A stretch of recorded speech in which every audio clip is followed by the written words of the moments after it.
A most cordial welcome to the annual accounts press conference of Porsche AG. We are at the place where tradition and modernity of our company come together, the Porsche Museum.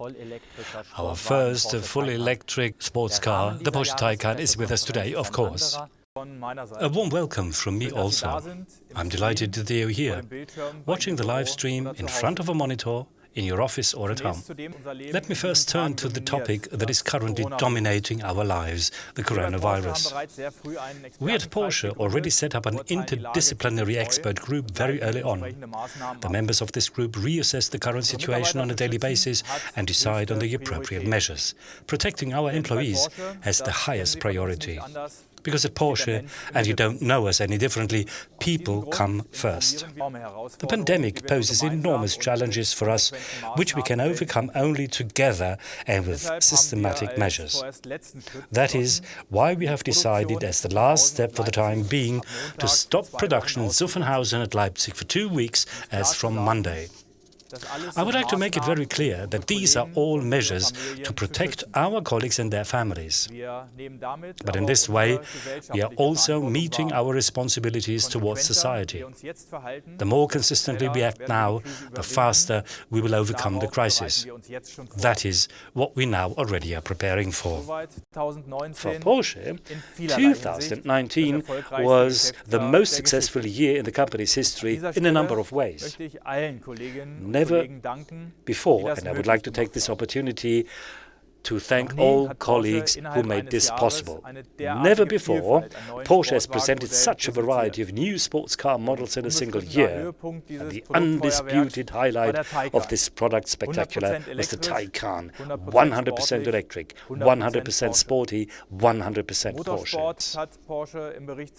In the year under review, Porsche delivered 280,800 vehicles worldwide in total, the most ever. The growth rate compared with 2018 was 10%. The operating result before special items increased by 3% year-on-year to 4.4 billion euros, while sales revenue grew by 11% to 28.5 billion euros. Return on sales was 15.4% before special items. This figure was 16.2% in the automotive division. Our 5-year balance sheet documents value creating growth. We have increased our vehicle deliveries by more than 50% since 2014, and at the same time our sales revenue has grown by more than 60%, and the operating result also by more than 60%. The average performance of Porsche in the past 5 years is therefore more than 10% per year. Ladies and gentlemen, our challenges in 2019 can in no way compare to the great efforts currently being undertaken by our society and by the economy in order to deal with the coronavirus. Let us now look at the cost structure. This was again very healthy in the year under review. Porsche has always been characterized by pronounced cost discipline, and we remain true to this principle again in 2019. The investments affecting cash flow for intangible and tangible assets decreased slightly from 2.09 billion euros in the previous year to 2.04 billion euros in 2019. Well, this does not include the accruals for the capitalized development costs. These amounted to almost 950 million euros in 2019, corresponding to a decrease of just under 11% compared with 2018. The capitalization ratio was 44% in the year under review. In contrast, our personnel expenses increased by almost 400 million euros to around 4 billion euros. The increase by just under 11% compared with 2018 is mainly due to the fact that Porsche created more than 3,000 new jobs in the year under review. The Taycan in particular was a main driving force in the creation of new jobs.